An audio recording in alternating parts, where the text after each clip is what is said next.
Hello and welcome to tonight's show.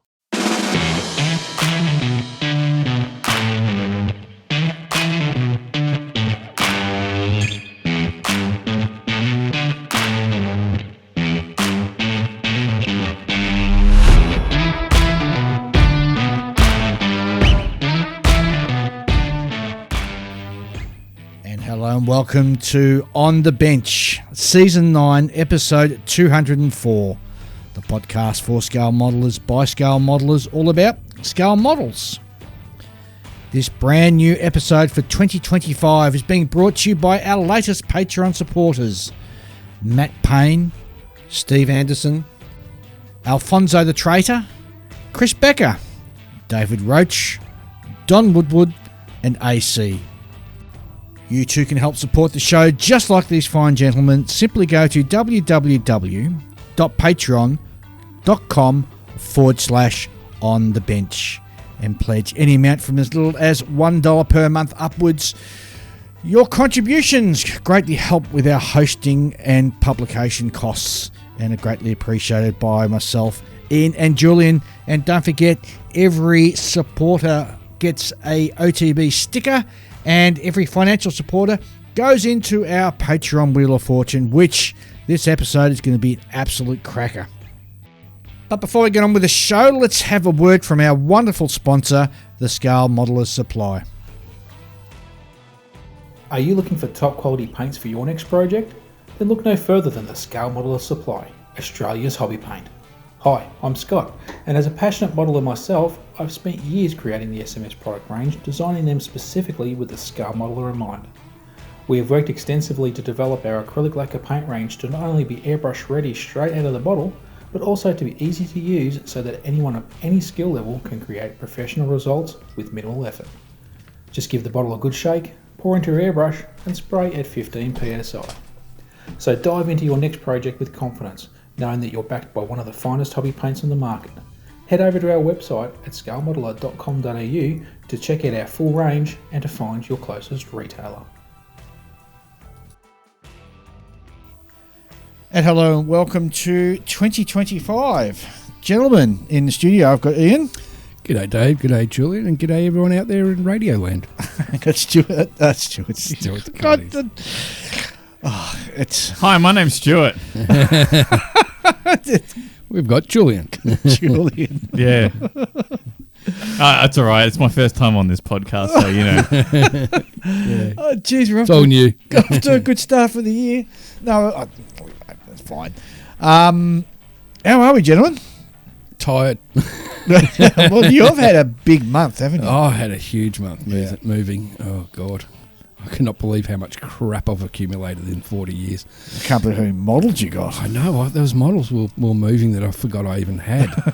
It's like one of those, clown cars with the 50 clowns step out of the tiny car, Well, and except it's one very small room, one very small apartment, and well, Dave and I did 6 full carloads of just model kits, and that was about half of them.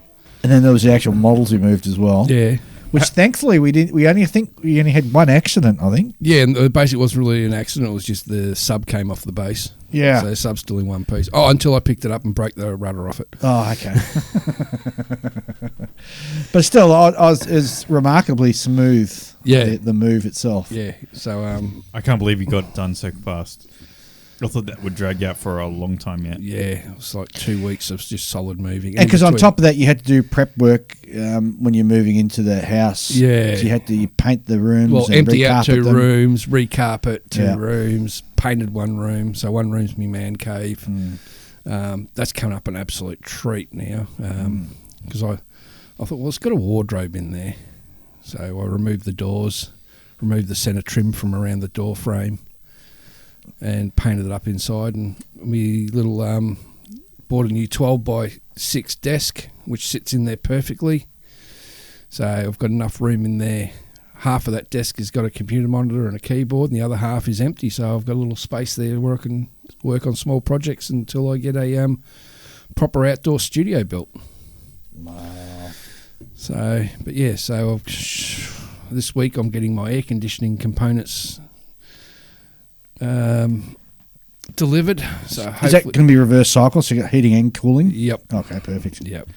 And because I painted one of the walls in the man cave a very dark gunmetal grey, Perfect. because that's where my TV sits. Yep. And so I didn't realise, but Mitsubishi make black split systems. Oh, okay. So I've got a black split system going in there. So One's going to be a black header and the other one's going to be a white header. Yeah. So it won't detract your eyes when you're watching YouTube or something like that on TV. Oh, very good. So yeah, like I said, I'm tired. I'm so tired. I've spent so much money, so much money. It's money well spent because it's not dead money because it's my house. It's your house. Yeah. Yeah. Cool. So the rental thing's now finished. So no more paying rent. No more paying rent ever again. Woohoo! Wow. Now just got to figure out what I'm going to do with this big 4-car garage that is so full of crap. Well, better yet, you can start saving up megabucks for trips overseas. Yeah, well, after I built me, I've got a kitchen renovation to do as well. Get rid of this 1970s kitchen. Okay, well, there's 20 grand gone. Yeah. Yes. Well, I mean, you could just oh no, it's got all those short tables. Oh, short the bench benches. tops and Yeah, the stuff. benches come up basically to me waist. Well, you mean you like below your waist? Below my waist. Yeah, they're very, very short.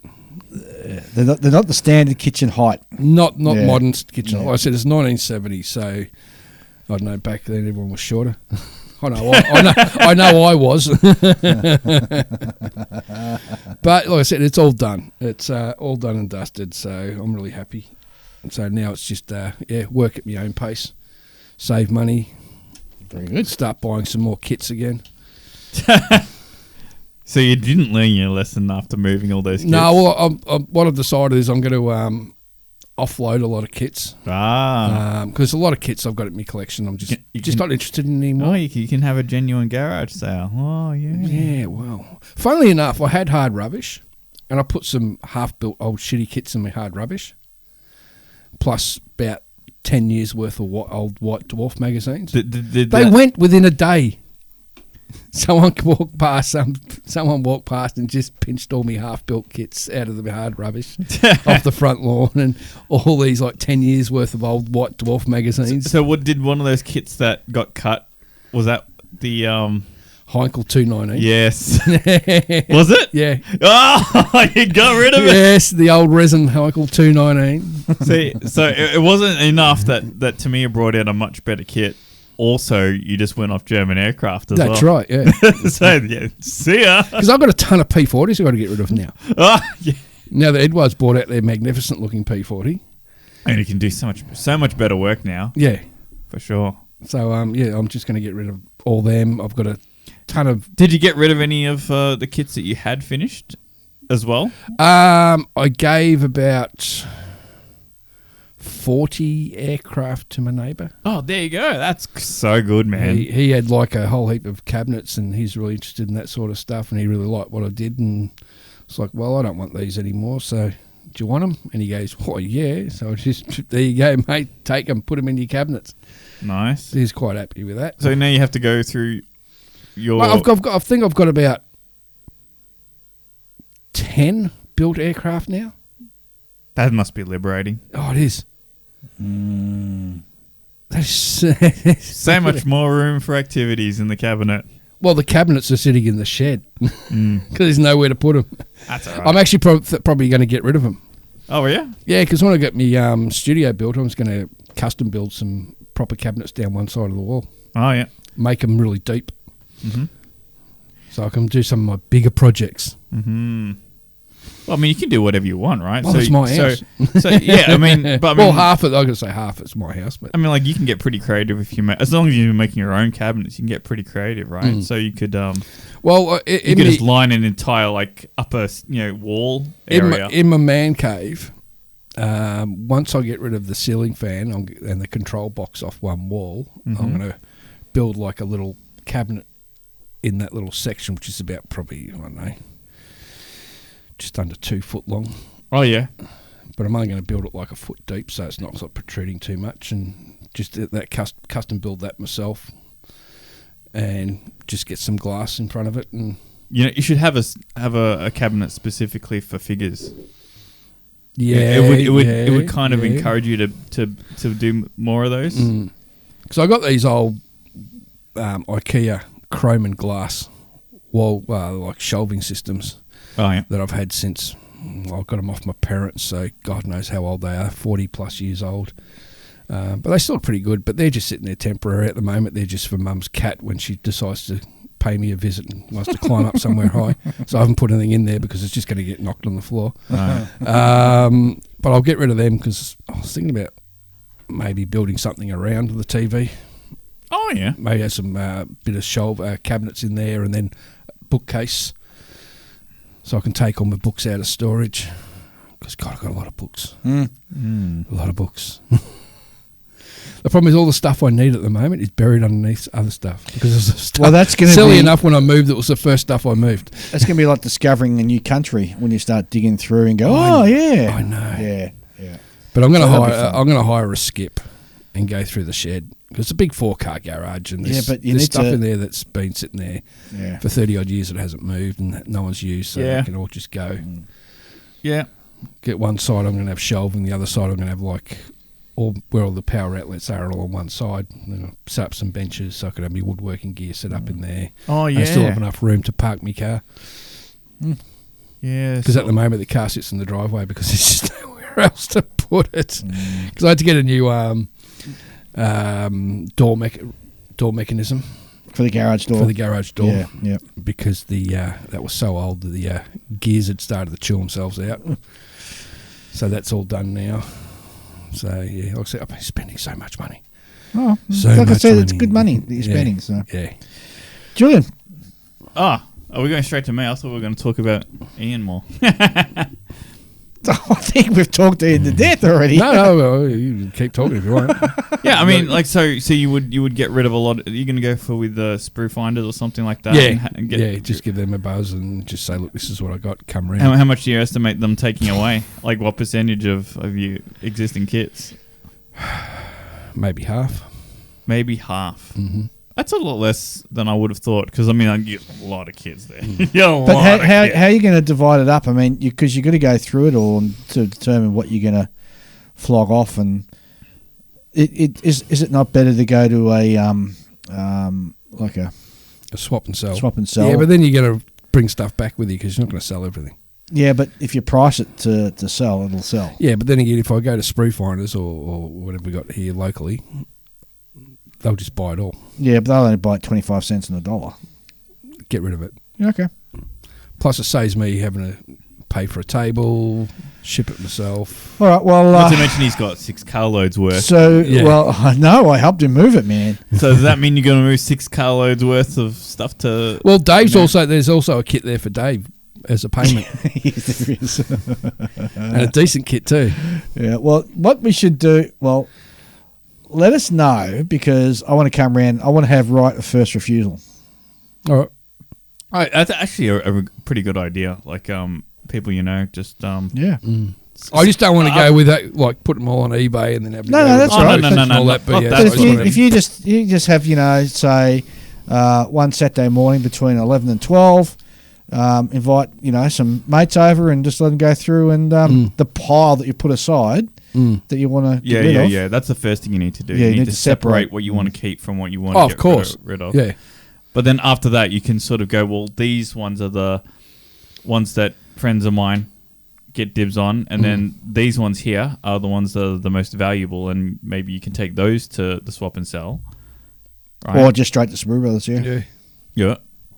Stuff that, maybe you don't want to get rid of for 25 cents on the dollar kind of thing. So the thing is, anyone who's going to get a P40 is going to get a P40 with a lot of accessories. Yeah, so that's the thing. But see, those accessories don't count. That's like no. buying a modified car. Like, Yeah, that's right. Yeah. like, okay, you've got how much money in Edward it? interior sets in each one. There's like metal gun barrels, resin wheels, resin seats.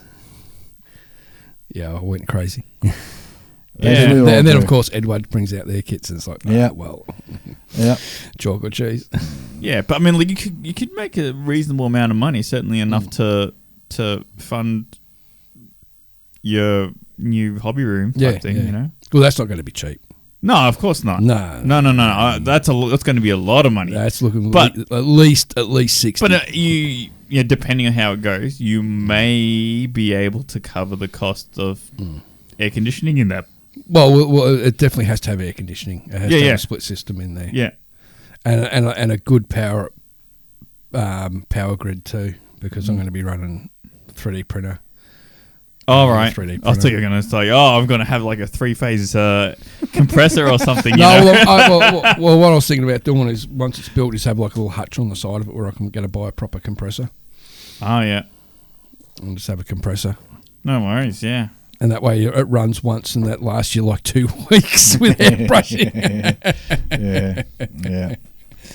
Cool. But yeah, so fun times ahead for me. Like Very I said, good. at the moment, the building's slowed right down anyway for a while, but it's now really, really slowed down.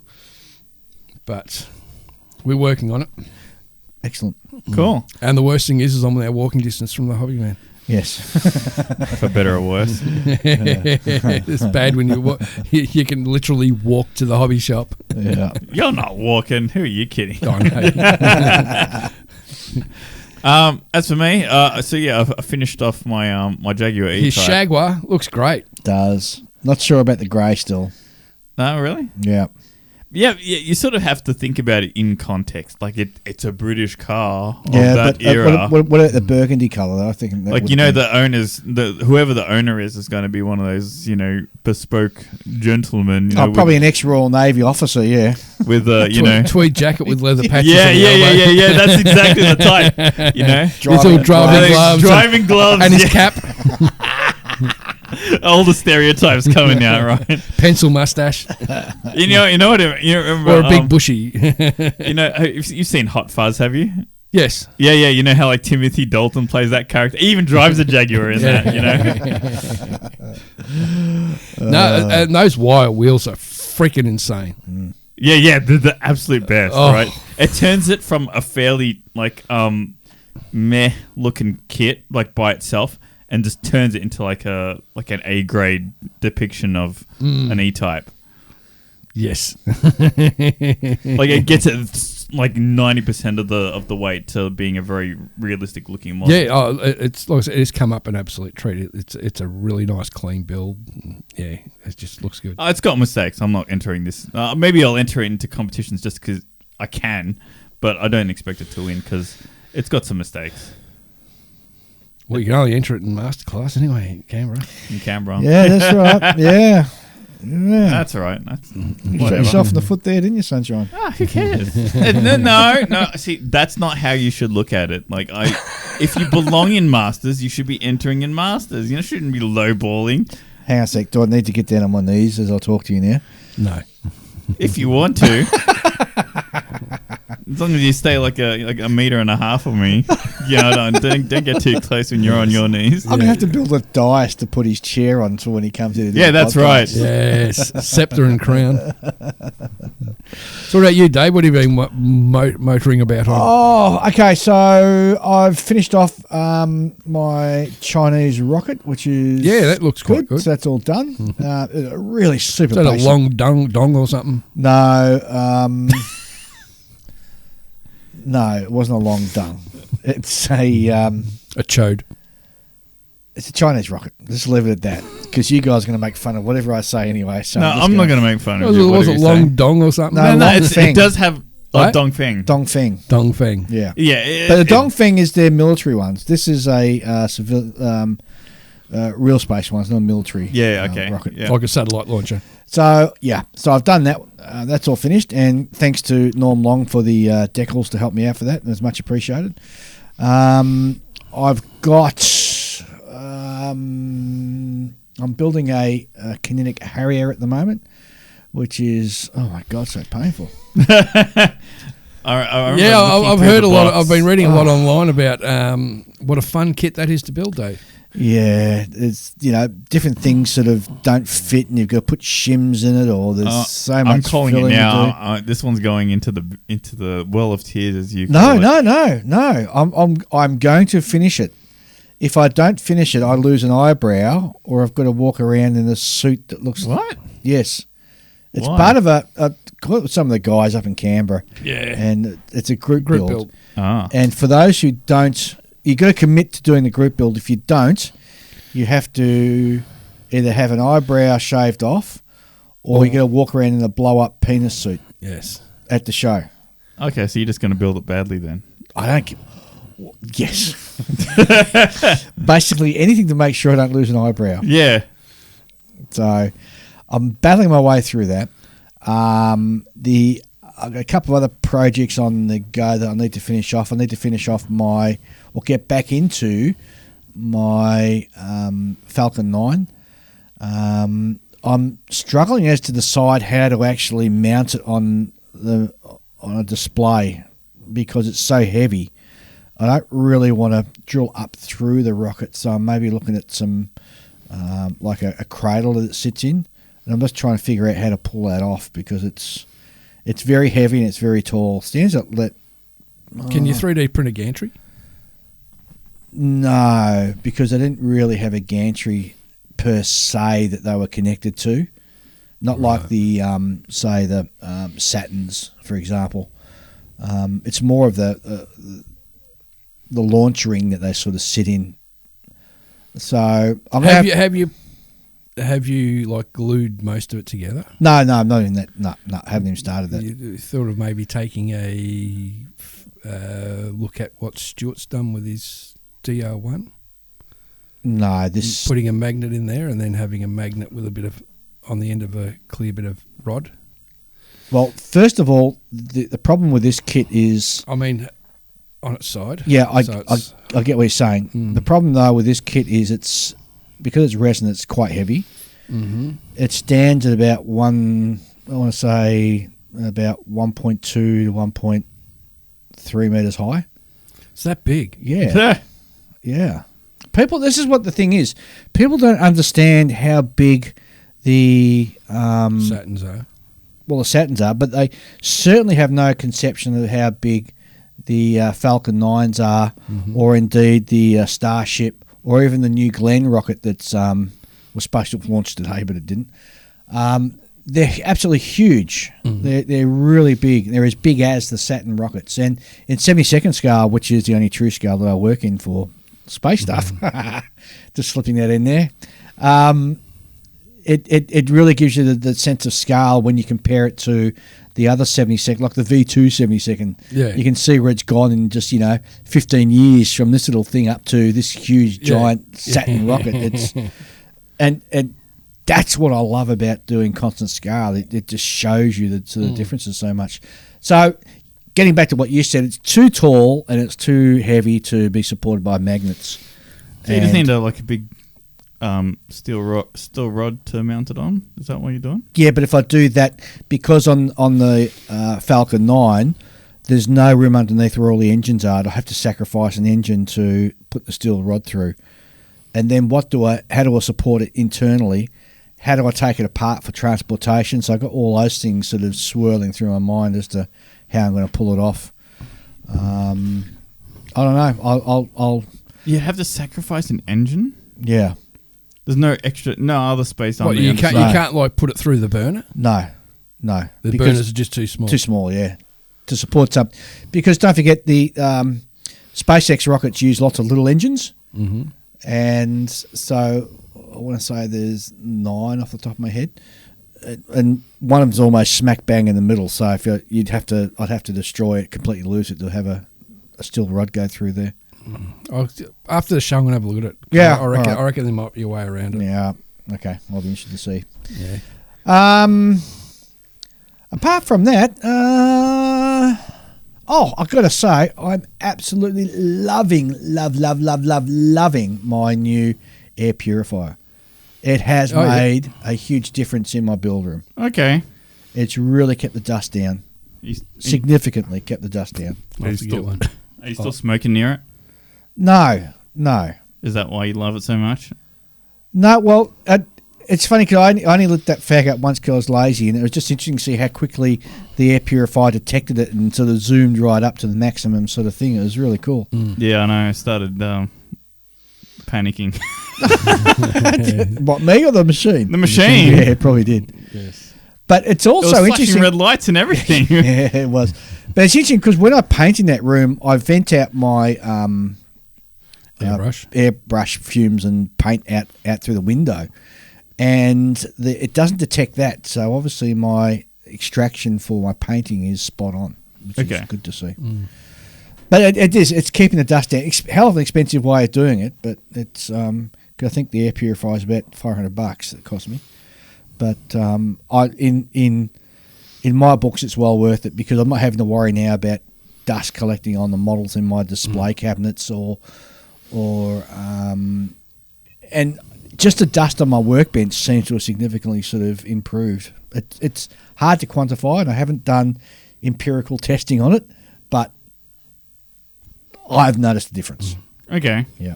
Because you get like miniature ones you can stick in like your cabinet, your model cabinet. You probably could. But the thing is, if you put it into the cabinet, you're sucking the dust, the airflow into the cabinet. I want to clean the atmosphere before it gets into the cabinet. Yep. So. Oh, yeah, that'd also help. Yeah. Yes. Before I forget. Sorry, I still had a couple more things to go say. for it. You're first. I want to say a huge thank you to Mike Biscuit. Mike Basket, from Plastic Model Mojo. Mm-hmm. He sent me a surprise envelope with some wonderful real space stickers in it, and cool! It is 100% unexpected, and I got a huge surprise when it sort of opened it up. So it was very, very thoughtful of him to actually gifts do that. Gifts are good, aren't they? Especially the unexpected ones. Yes. Yeah, when you don't expect them. The other thing I want to quickly just mention, as we're sort of recording today on Saturday, the 11th of January, is that certainly our thoughts go out to what's happening in California at the moment. Definitely. Being a country that is also impacted by fires, it's something that we can definitely relate to and understand the impact, the tragedy and the pain and all of it. And it's funny just looking at it. It triggered my memories from Black Saturday when I was working on that event. Which in our Black Saturday we lost 173 people were killed in that fire. Millions of acres gone. Yeah, and I just want to express our sympathies and condolences and. Certainly our best wishes. Yeah, we're all thinking of you. And the bizarre thing is the other side of the US is under these huge sort of snowstorms where, people are sort of locked in their houses and can't get out because of snow. It's just absolutely bizarre. And I don't want to get into the whys or wherewithals of it, but we're thinking of you guys. We're thinking of you guys, yeah. And I need to say a special thank you to one of our listeners, Tony Jacob. Got a gift package during the week. Of a really nice resin figure. Oh, very good. Fantasy girl figure on a really nice, really freaky looking base. She's got wings and bird claws and. Like a harpy. Yeah, she's a bit like a harpy, but she's got like a really like alien style head. Yeah, it's a really cool looking figure. I'm just looking at it, I was looking and going, what colour am I going to paint her? She's not going normal skin colour, she's going something different. Well, you got to paint that one first now. Yeah. Yeah, well, the first thing I've really got to finish is this Yamato. Luckily enough, since I'm on such a small area, I've got everything else done bar the smaller parts, like the main structure, which I can build in that area. Okay. All the hull and everything's done. So it's just a matter of just doing all these little sub-assemblies and then gluing it together and then giving it a final coat of flat clear. Mm-hmm. So that's the first thing I've got to work on. So today is out of the question because it's going to be mid-30s again today, so I'm not even going near the garage to try and raffle through. Yeah, too hot today, man, yeah. Tomorrow it should be a lot cooler, so tomorrow morning I'm going to start bringing some hobby stuff into the room. I reckon you should. You should just get your painting stuff and bring it in. Yeah, well, not today. Yeah, well, I will do it today because it's going to be thunderstorming this afternoon. It's all right. And that'll be the perfect time to sit down for a paint. No, it's where I am, it's going to, even with windows open, it's just that the heat just is there. It's just too uncomfortable. All right. So I'm waiting till the place cools down a little bit. And once I've got my aircon set up, I don't have to worry about it anymore. And that's enough rattling on from me. All right. Being boring. Shall we roll into some listener mail? Yeah, sounds like a plan, Dave. All right. First one comes from Ken Henger. And this is for Ian. Model Studio for Ian. Hey, Dave, remember me? I was your understudy at Model Expo judging ship models a few years ago. Geez, that's more than a few years ago, Ken. It was about, I want to say, 6-7 years ago. All right, yep. I accost Julian every year at the show to make him show me his car models, as well as getting into him about not building motorbike models, which I note has never been discussed on the pod. Well, it's being discussed right now. Yes, that's true, yes. You guys are really missing out not building motorbikes. I do have a motorbike kit to build. I haven't bought it yet. I've built a few. I've built one. Yeah, I built Wayne Gardner's Honda as a commission build about 20 years ago. I built a Zundup from 1940, 41. The Tamiya kit. Yeah, me too. Little Zundup. Yeah, I have to build a Ducati. And I've got that Copper State Models Triumph TO1. Huh. That World War One. Yeah, I have to build the Ducati. It's some special thing that my friend owned at one point, but had to sell due to circumstances, and he's been very upset about it ever since. And so he goes around buying like his bike in yellow, like in die-cast form, and blah blah blah blah blah. But they're obviously not very good. So at some point, I have to build that. Yeah. You got the kit already, or you still? No, I have to buy the kit. Yep. But I was going to get it from Christian, but because he's got the kit and but he has to go through storage or something to get it. Yep, fair enough. Something like that. Well, now back to the email. Anyway, listening to the pod, Ian is looking at a dedicated model studio. Here are some pics of mine that he may wish to consider. Firstly, it is one of these sheds, which looks very pretty. It's a pretty nice house, nice yard. Apparently, they're affordable, delivered on a pallet, and can be built in an afternoon. I used the installers from the website, so they started at 9 a.m. and were complete by 12. Pretty good. Which cost only about $500 for 3 guys to assemble it. That's not bad. I got them back to do gyp rock the interior and lay some flooring. And if I'm doing it myself again, I'd do this myself. Paint it inside and out. Looks good. Flooring is floating floors that were on special at Bunnings, a warehouse conglomerate down here in Australia. I know them well. I've spent a lot of money the last few weeks at Bunnings. This is a must as it lifts the look of the interior to the room. Plus, you can find parts when you drop them. It's a big thing. I didn't use insulation, and you could have put it between a gyp rock on the roof and the walls, and you should as it gets hot on 30-degree plus days. Yeah, I could imagine. And he's got a little portable heater that he puts in, and all up, it cost him about $11,000 all up, including extensive display cabinets plus an electrician. And he's seen people quoting $50,000 to build. I was with a budget around 60 myself. Well, if you can get away with it for the sort of this price, providing it. Well, I'm thinking of 10 by 5. Well, I'll have to have a look at this, and I'll send you this email, Ian. Yeah, so we'll check it out. Thank you for that, mate. That looks really, really nice. Yeah. Alfonso the Trader, who has recently become one of our Patreon supporters, and he writes, he says, by the way, the state for Washington is the American goldfinch. Oh, there you go. P.S. I'm 56 years old, born and raised in Washington. I've never seen one. That's from Alfonso the Trader. Well done, mate. That's pretty cool. John Lees writes in Greeting Benches, just wanted to pass along the season's greeting and many thanks for another great year of podcast entertainment. Ian, yes, regarding your stated desire to increase your figure painting, I would like to pass along this photo as a challenge. Uh-oh. Here in the home of MMSI, creation of figure vignettes are a big part of the competition. And this would combine a key character we all know you hold dear. I love it.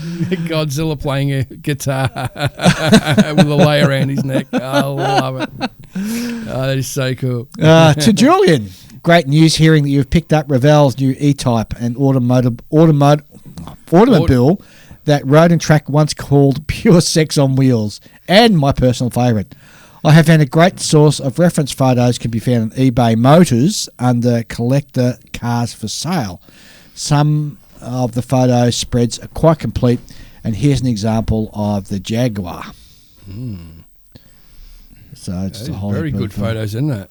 Sure. Yeah. I had the same when I was looking for photos for the XY and XW GTs. Mhm. The best photos I found were from auction sites. Yeah. Oh, wow. Yeah. Because they cover everything. Oh, and they're such huge photos and so crystal clear. And as you said, they're all over the car.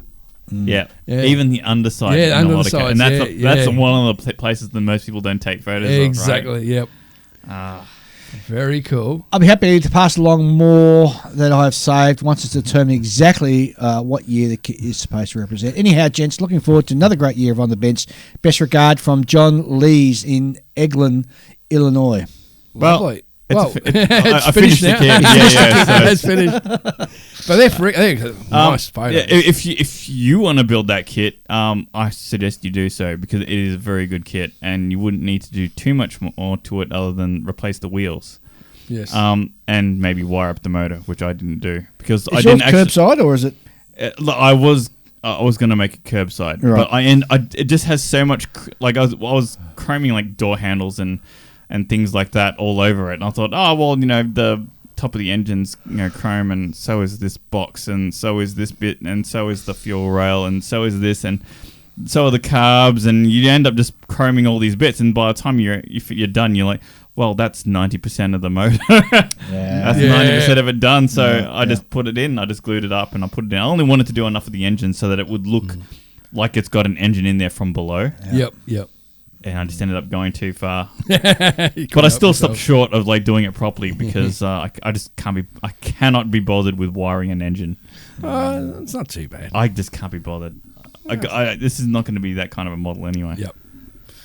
Dave Mason writes in, "Hi, I'm Dave Mason from Mid-Michigan Model Makers, reaching out to see if you could give a shout out for a 40th show. Oh, cool.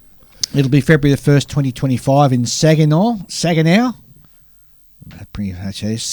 Michigan, USA. And it's going to be held, as I said, February the 1st, which is Saturday. And the theme is Fabulous 40s. Oh, cool. Plus anything classic, anything from 1985. Saginaw Valley State University, 7400 Bay Road, University Center, Michigan, 48710. just off Interstate 76 by the looks of it. Or is that 75? No, Interstate 75. There's double the space, double the vendors, double the parking, 10 times the fun. And was it registration from 8 a.m. till noon, judging from noon till 3, and awards at 4 p.m. There you go. Just Google Mid-Michigan Model Makers, all one word, .com/contests, and that will take you to their webpage. And of course, we expect to see some photos too. Yeah. You probably find them on Facebook as well. So there you go, David. Until next year, thanks very much, mate. Next one is from Rich Cap in Clovis, California. Good evening, gentlemen. The IPMS Fresno Scale Modelers have their upcoming Sprue Bowl 2 Scale Model Show taking place also on February the 1st, 2025 from 9 a.m. to 4 p.m. at the Portuguese Hall of Fresno, located at 172nd West Jefferson Avenue, Fresno, California, USA. I think that was also supposed to say Fresno. Fresno. Yeah, it Could be a typo. Yeah. He's missing the S. So I'll just repeat that address: 172nd West Jefferson Avenue, Fresno, California, USA. This is a long-running model show, with this being the second edition of Sprue Bowl. Please join us for a day of great models, camaraderie, and modelling deals. The show is presented by IPMS Fresno Scale Modelers, and we also have regular monthly meetings, community outreach events, and a welcoming atmosphere that encourages all modelers, ages, and genres. And I have been a faithful listener to the podcast from the beginning. Well, thanks, Rich. Your promotion of the hobby through the podcast was one of the reasons I built my first model at age 55. Well, there you go. There you go. That's great. Thanks for all your hard work and enthusiasm. That's super interesting. Because you think about it, like he would have had to, if he built his first model at 55 because of us, That means he started listening to us before he was into building models. Yeah. Oh yeah. Do. So just Google IPMS Fresno scale model, and that'll take you to the flyer. Correct. Very good. Theme and hang on, go back. Oh, geez, I've just close. got There was a to theme what I too, do. Dave. Didn't I read the theme out already? No, it looked like there was a theme there. Go back to the thing, and it says of theme, course. 50th anniversary of the end of the Vietnam War. Well, there you go. I noticed that when I saw the flag in the state of California. Hang on, that's a theme. All right. So instead of doing it that way, I'll do it that way so I don't lose anything. Yeah. Last but not least, Andrew Haas. Or Haas. Or Haas. I'm pretty sure it's Haas. G'day. I should know it by now because I know Andrew. We've quite met well. him. G'day, Ian, Julian, and Dave. Happy New Year to you and your mob. Same to you, brother. I had a ball at Scale ACT last year, and it was great catching up with the three of you at the show and over an ale or two on the Saturday night. Yes. Hopefully the gentleman who took on the Canberra scooter and lost has recovered from his bloody stoush. Yes, he has. I'm glad to hear you'll be back on the main floor next year at Scale ACT. Even though it was good for surveying the entire show, you kind of got lost up there away from the punters. Yes. Yeah, we're looking forward to being back down on Yeah. the main floor next year as well. It should be good. Yeah. So the fellow who took on the scooter and lost ended up with a broken wrist and fractured rib, Yes. as well as the chipped The tooth and all that snap sort of tooth and stuff that was going on with his face. Yeah. You know who you are. You idiots! You idiots! My modelling club, the Illawarra Plastics Model Association, runs the New South Wales Scale Model Show. This year's show is on Saturday the 17th and Sunday 18th of May. Same day as the Japanese show. Shizuoka. Shizuoka. So I'll just read that again. From 17th to 18th of May, from 9 a.m. to 4 p.m. at the Illawarra Sports Stadium, Hooker Creek Road, Berkeley, New South Wales. I know you guys are all busy, but it would be great to see you there. Question mark. Possibly could do a drive up. I don't know. I'll put the tongue inside of my cheek as I say possibly. Right, back to the bench for me. I've got a Peugeot 306 Maxi rally car to do for the New South Wales show, and also a TAV 8S Harrier for Scale ACT. Dave has already started his Harrier and left us in the dust, and of course some other plastic crack that's calling out to me. Keep up the great work. Take care and catch you later. Oh, That's look at the bottom. cheers. It says his pronunciation. Haas. How do you pronounce that? Haas. Well, I got it right then. Andrew Haas. You said Haas. Haas. Haas. You're just going to do it with a plum in your mouth. It's Haas. in other words, it's Dutch for hair, and I don't mean hair on your head. Hair is a big rabbit. Oh, well, there you go. Isn't it? Don't the Germans do hair spelled the same way? Well, they might do. They might do. I don't know. Germans pinched a lot of stuff from us, oh, especially the bicycles. yeah. Mind you, we stole their beach.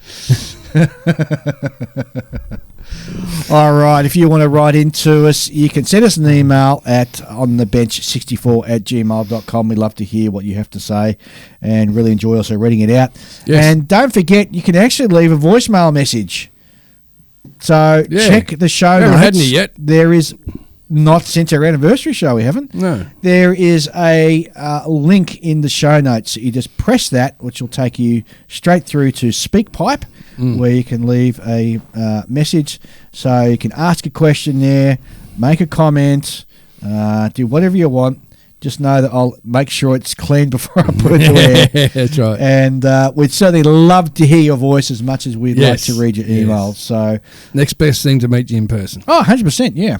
And in fact, one day we should just do a listener's question segment where we get them to have their questions and...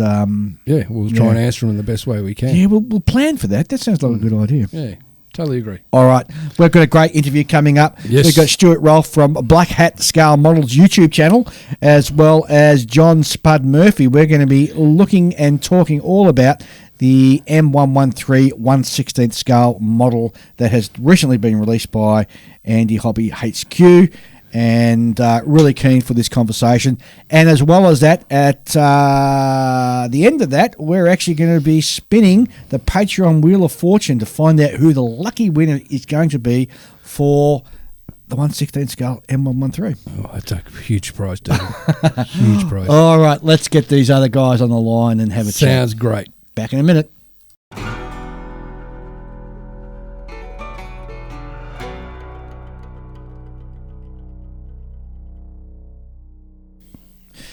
And now it gives me great pleasure to introduce our two guests for our subject for this episode. First one is John Spud Murphy. G'day, mate. How are you? I'm good, thanks very much. Thanks very much for having me back on. Yes, it's been a while since we had you on last. I'm just trying to think back. It must be well over a year and a half ago now, I think. Yeah, I think it was, yeah. We had you on talking about tracks and your way of doing how to make tracks look real. That's right, yeah. Yes. Yeah. Yep. Also joining us for this conversation is Stewart Rolfe from Black Hat Scale Models. G'day, mate. G'day, how are we, gentlemen? Fantastic. Not too bad, although I'm starting to sweat a little bit in the room here because it's getting a bit warm already this morning. Yeah. Australian summer, don't you love it? Oh, yeah. I'm going to have to put the aircon on soon. Gentlemen, we have gathered you here today to talk about the fantastic model release of the M113 and 1/16 scale.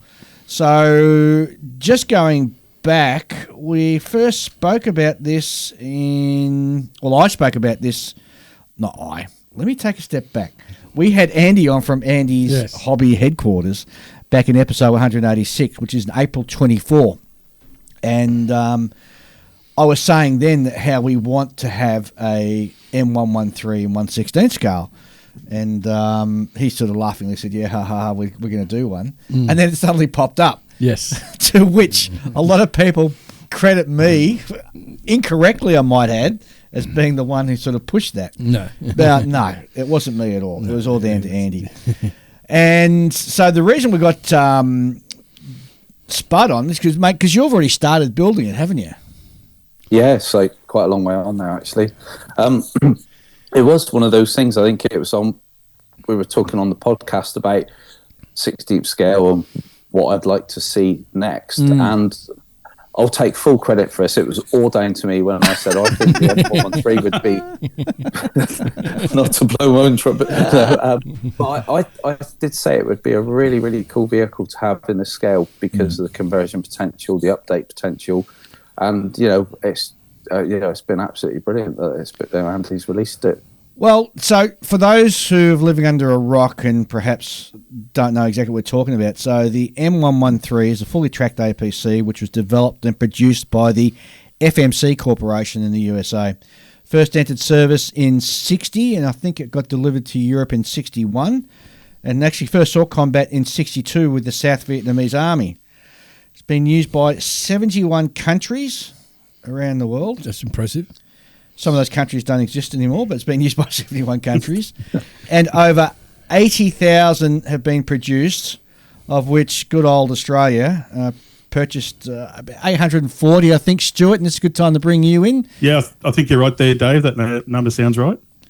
And we've still got about 360 odd running around the Australian Army still using after all this time. But we've done some serious conversions to ours, and even a lot of them, there's a program now where we're converting some of them to, I want to say remote control, but it's not really the autonomous vehicles. Yeah, autonomous vehicles. I thought you were going to say like golf cart or something.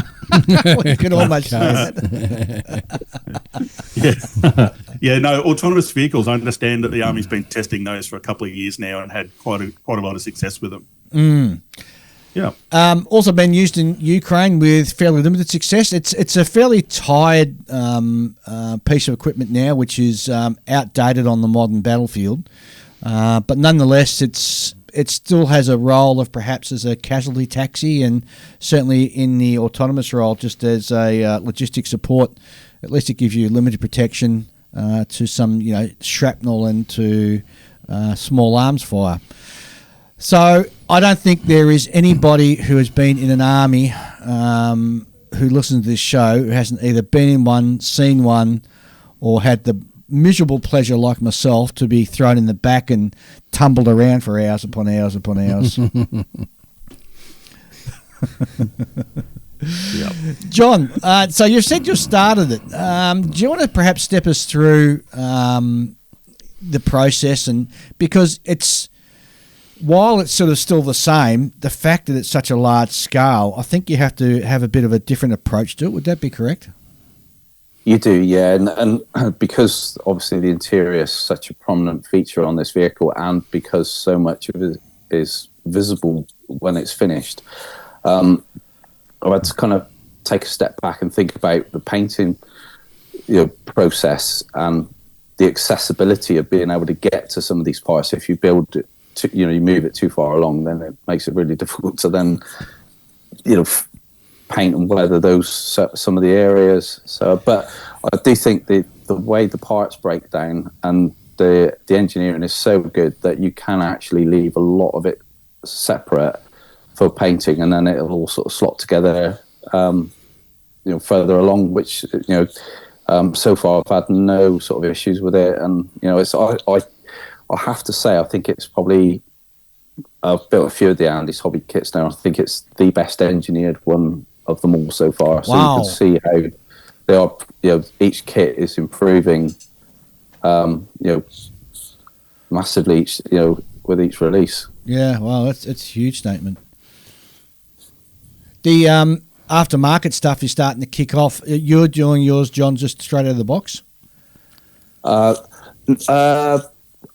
started to do a bit of detailing, but I've been really fortunate that Dave Parker from AFE Modeler, because I was so lucky to get such an early example, I sent some links to David Parker for him to have a look at and then produce a set of 3D printed tracks. So he was gracious enough to send me a set of those tracks as a sort of nice payment, really, for want of a better term.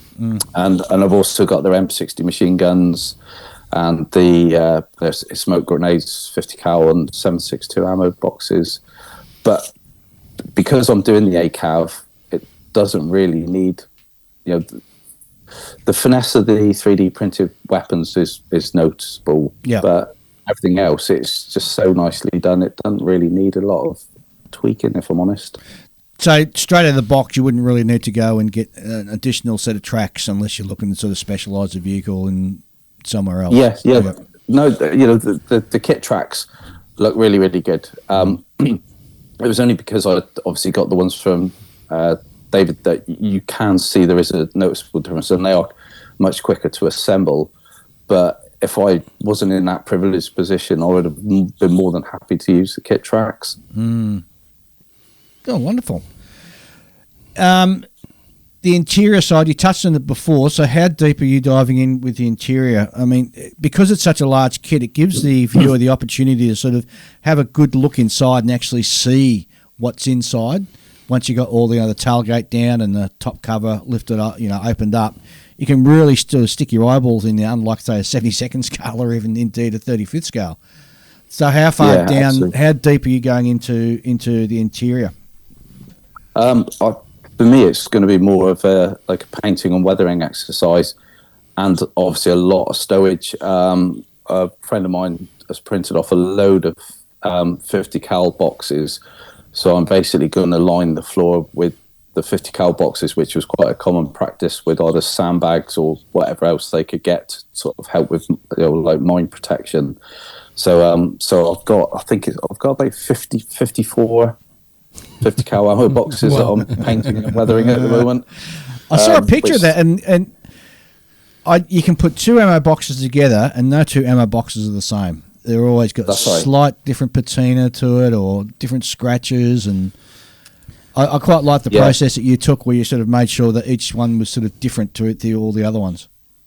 Yeah, and the thing is most of them probably won't be seen, or they're going to end up with a layer of dust on them anyway. But I just find, as I'm working my way through the construction, the first parts that I start painting are generally tools or stowage. Yeah. Because more often than not, they are often like an afterthought. Yeah. And for me, I'll have run out of patience and enthusiasm for the project by then, and I don't want them to look like they were rushed at the end. So I tend to sort of do them as I'm progressing the build. Yeah. And it also gets my eye in for how I want the weathering and the sort of level of wear and tear to sort of, you know, for it to all tie in with the overall look of the vehicle. So it gives me like my aiming point, so to speak. So that's what I'm doing with the 50 cal boxes. Is they'll be my sort of like guinea pig for how the dust effects all and the tones that I'll use. So that's how I tend to work with that. But yeah, 50 odd of them's gonna. It seemed a good idea at the time. Yes, as it usually does.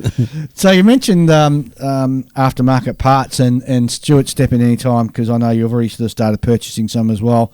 The aftermarket community has certainly sort of taken up the banner and starting to produce some really good stuff for this. And as Stuart sort of said at the beginning, this out of the 80,000 plus that were built, there was so many different variants that were sort of produced that just it leaves the field wide open to do whatever you want really with it. The one big thing that's not in there is an engine, obviously, and I'm wondering if there's any 3D manufacturer out there that's sort of looking to do that and actually whack it in there. I might jump in there, John, if you don't mind. I have heard a rumour that there is someone in Australia who is currently designing the Allison engine pack for that, so which is the diesel variant. So that might be coming soon. I don't know any more detail than that. I don't know who it is or whatever. But what's absolutely evident is that the M113 platform, because it had so many variants around the world, I mean, Australia, we had 8 or 9 ourselves, 2 of them unique to us. There's just such a scope for aftermarket development of components that are it's still common, let alone the specialty varieties.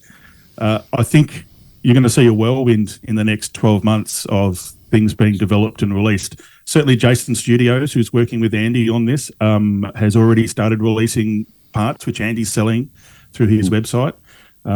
John's already talked about AFV Modeler. We've got a couple of guys here in Australia. So Jason Miller at Arms Corps is working on a 116 kit for this to do 80s, 90s LRV version. Obviously, he has an interest because he was active in these around the Timor crisis period. He and I talk a lot about the 1966 variants, which were for the Battle of Long Tan. That's certainly on my radar. That's probably going to be my first build. There's just a myriad of stuff that's in the pipeline. So exciting times ahead. So I think, sorry. No, go ahead, John. Yeah, I think it's there's so many people itching to jump on board with some really, really cool projects. I think everybody's just waiting for the kit to arrive so they can just check dimensionally that what they're going to produce in 3D, 3D printing and, Fusion 360 is all going to fit onto the actual, it's one thing designing them so they are scale accurate, but do they actually fit the kit? Yeah. So that's right. So I think and I think we're going to see so much, all the rumors that you hear, and with so many people being able to design and print the stuff at home now, it's instead of having to wait for back in the day, whether it be Verlinden or Legend Productions to release certain conversion sets. Now people can do it from the spare room. Yeah, that's absolutely right. I think a lot of the parts that you've seen so far are pretty simple scale-up parts. Ammo boxes and stuff. They're easy or relatively easy things for people to get onto market because there's other applications and it's all pretty straightforward. Things that are variant specific, and I know the one that's being talked about in a few communities online at the moment is the original fire support vehicle that Australia used in Vietnam. So it uses the Saladin turret. There isn't a great kit in 116 scale with a Saladin turret that's easily convertible. There's some scratch build stuff that's around. There is a 116 scale kit that was released, but it's quite basic and does require a bit of work. So these things are really in the pipeline and coming very quickly. But John's right. I mean, we are kind of waiting for the experts who are doing this work to get the scale correct.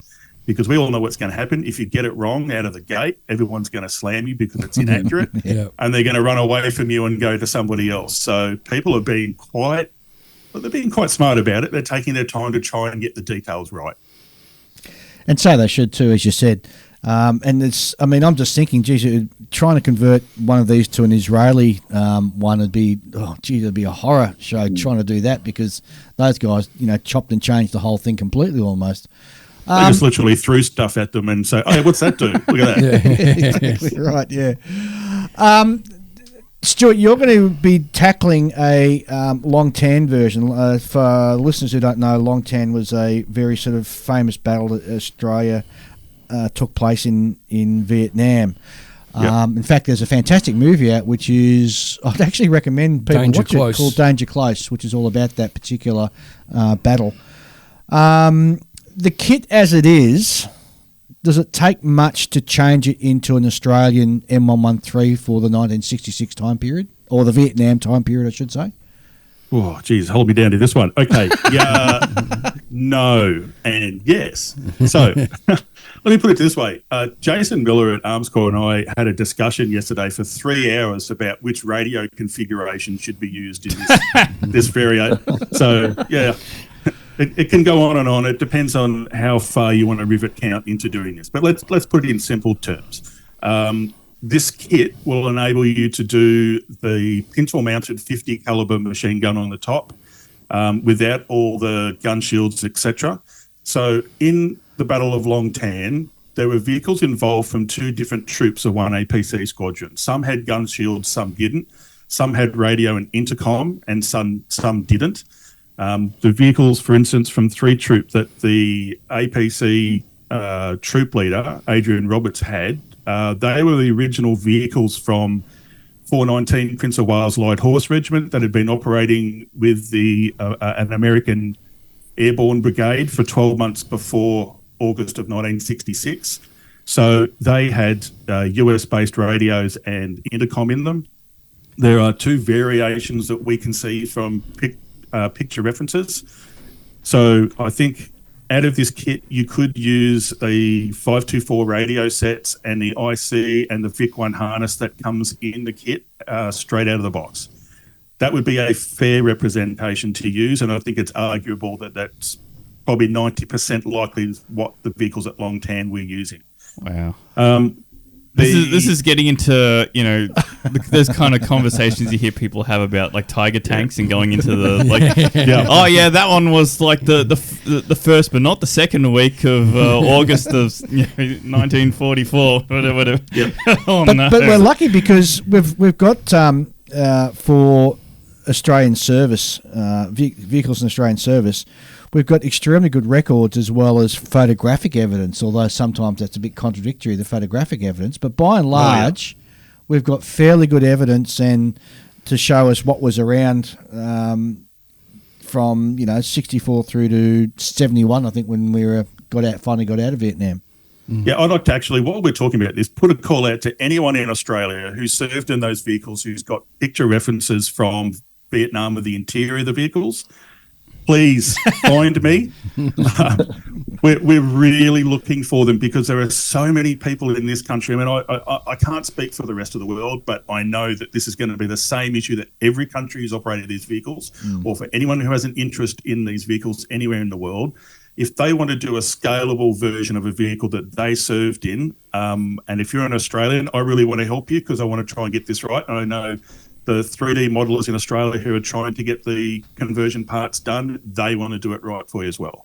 So anyway, I got that off my chest. It's out there. Yeah, I mean, I've heard David talk about how he was in one, but he can't remember anything else about it. Like, he couldn't tell you what the colour of the interior was or anything like that. Well, to be based fair, on his memories. But it's not just that. It's funny because when you're in the service, you don't pay attention to stuff like that. You're there. You're more interested in making something explode or making sure you get your rounds on target or having a laugh with your mates. The last thing you're thinking of is, in 20 years' time, I might be modelling this, so I must make detailed notes in my head. Or not having an unauthorised discharge as you de-bus out of the carrier. Because trust me, that happens a lot. Yeah, especially if the ramp's slippery, you're more worried about not slipping as you're sort of debussing left or right. Go Or if you do a hot flat debus and you run off the end of a slightly lowered ramp and you trip and fall, that's not embarrassing. It brings back memories now. Yeah, This could go on for hours. Yeah, Jesus, even bringing back some bruises to tell you the truth. Also in Vietnam, with the threat of mines, Australia went ahead and did a modification to the underneath of our M113s as well. Yeah. So, they did an armour upgrade, which is a belly plate and sponson armour. So they were armoured plates that were welded underneath the exterior of the sponsons to protect the driver in the engine compartment. They didn't run the full length of the sponsons. They were. We lost a few vehicles to mines apparently in 65 to 67. There's some great photos. In fact, I've got a future project I want to do where one of them's literally lifted off the ground and sat on the back of a Centurion. Oh, yeah, really famous photo. No, that one, yeah. So I've got all the components here to build that one, but it's now slid back a bit on my priorities. But it'll happen too one day. Yeah. Wait, this is a 1/16 scale in Centurion? No, it'd be 35 scale. I'm stupid enough to try and do a diorama of long tan, but I'm not going to try that in 16 scale. Although you could do a forced perspective though, couldn't you? Oh, yeah, actually. Why not? Yeah, that's an idea. I'll let you play with that for your YouTube channel, Stuart. Yeah, thanks, mate. John, back to the actual build. There's nothing there that's going to bite you on the bum as you're moving through. As you said, it's one of the best builds you've actually had from Andy's Hobbies.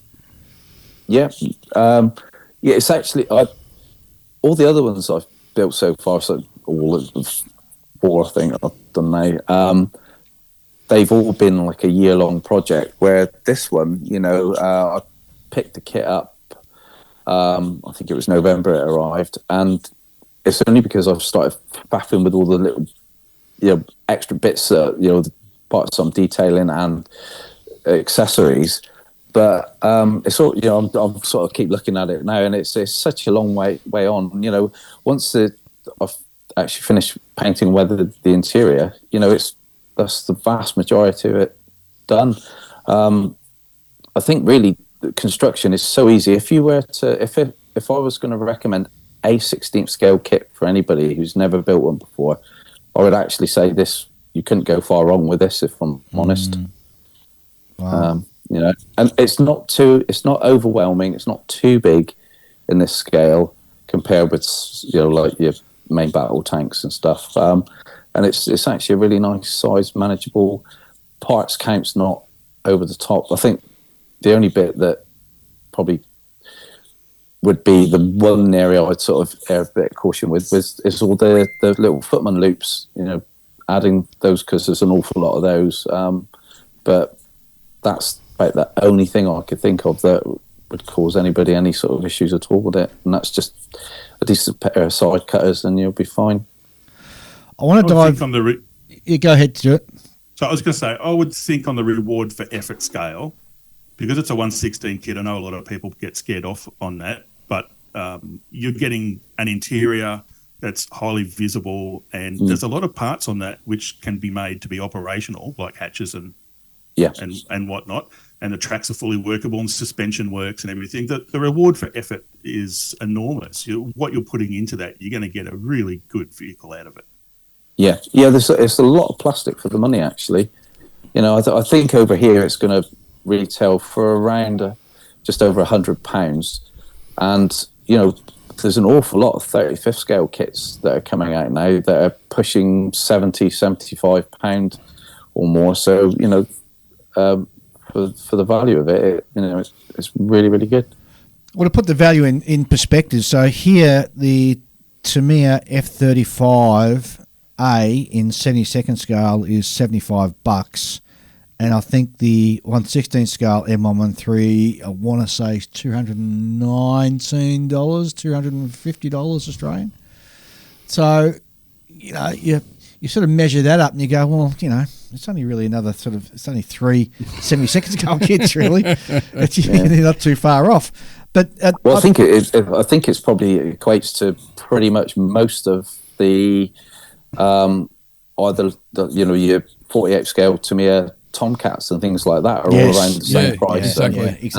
And the 32nd scale World War II fighters are all probably more expensive than this. Yeah, and look, I know I get there are people out there who perhaps it may be a bridge too far for them to go and sort of purchase it off the shelf, but at the end of the day, it's the amount of times in the past I've gone, oh, I won't buy that, and now the kit's unavailable now.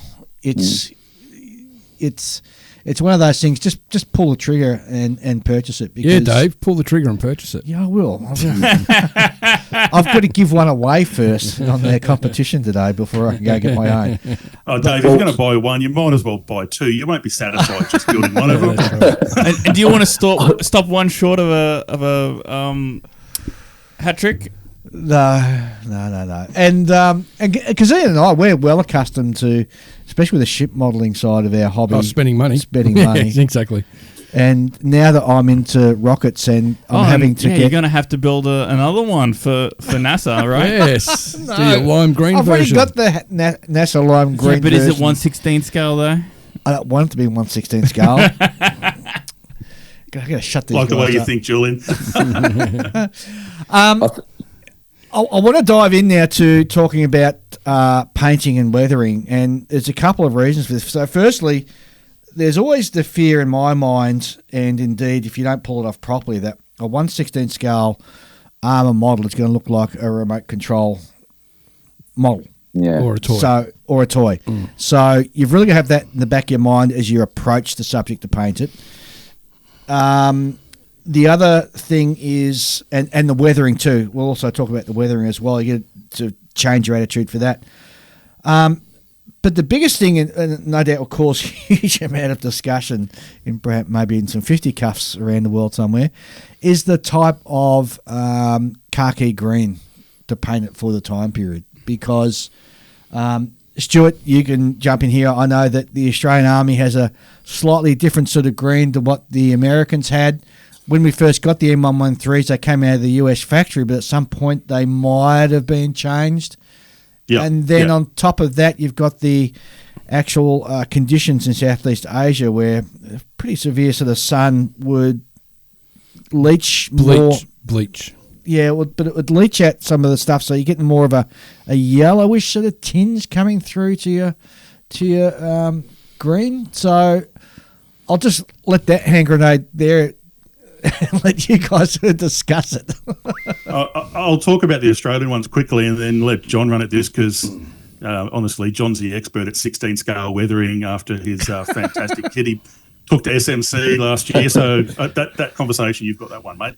But I'll just briefly say, yes, the M113s, when they came into Australia, went to the workshops at Bandiana and had some work done to them, which did include the exterior paint colour, as I'm aware. Our green tends to be a little bit more towards emerald shade of green than the US OD. Has quite a brown tint to it in comparison. So, yeah, operationally, they would look a little bit different if you put them side by side over in Vietnam. But then I imagine that red ochre colour soil that's prevalent through that part of Vietnam, they look all pretty similar after a couple of weeks out in the bush. So that's a relationship thing too. So you've got to put it into context. Yeah, that's pretty much all I'd say. Is you look at the context, and when it comes to weathering, it's the key thing is check your references. Yeah, but the references though, we're looking at colour photos taken from the 1960s, and the saturation of the photo and all the rest of that discussion comes into it though. Yeah, absolutely. In my recent efforts to try and find a lot of vehicle photos or of operational vehicles in Vietnam in colour, there's a handful of photos that do exist. They're quite good. Some of them have been touched up a little, which tends to make them less reliable, obviously.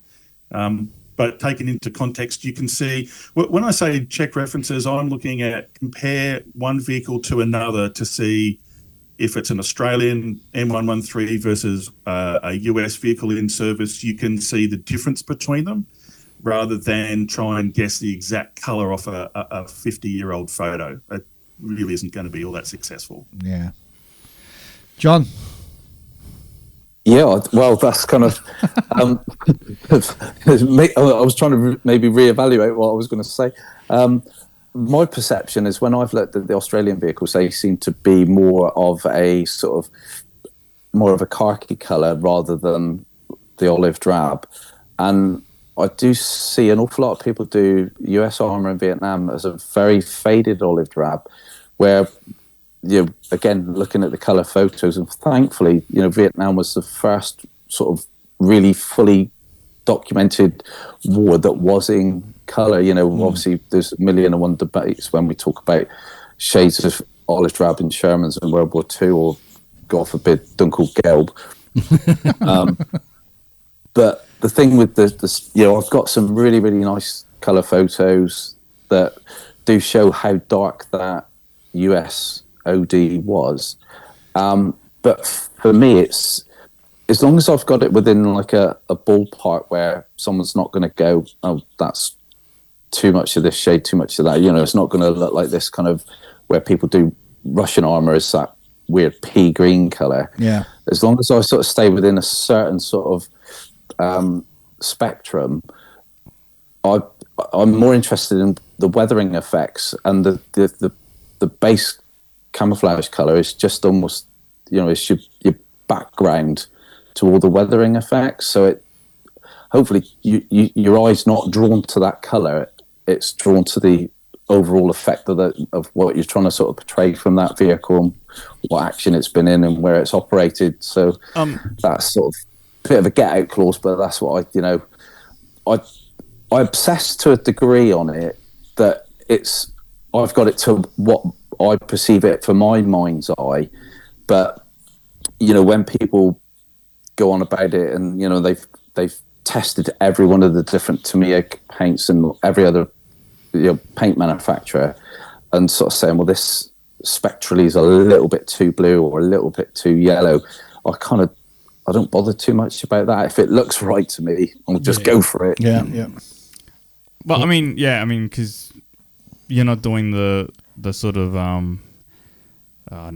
somewhat beginners type of armor modeling where you just painted all one color. You're probably going to be like using multiple shades and this and that, airbrushing.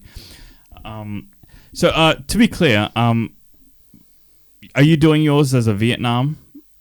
Yes, I am. Yeah, vehicle? yeah. Okay. It'll be, yeah. So, 11th Armour Cavalry Regiment. Given that, because a lot of people will model their Vietnam era armor with that red dust. Mm-hmm. But I've only built one Vietnam era vehicle, and the one that I built, all the photos I could find of it didn't have any red dust on it. Yeah. It's just because there's red dust in one part of the country over there doesn't mean it's red dust everywhere, right? That's right. Yes. So I was wondering, you were talking about weathering, so like have you gotten any thoughts on how you're going to go with that? I have, yeah.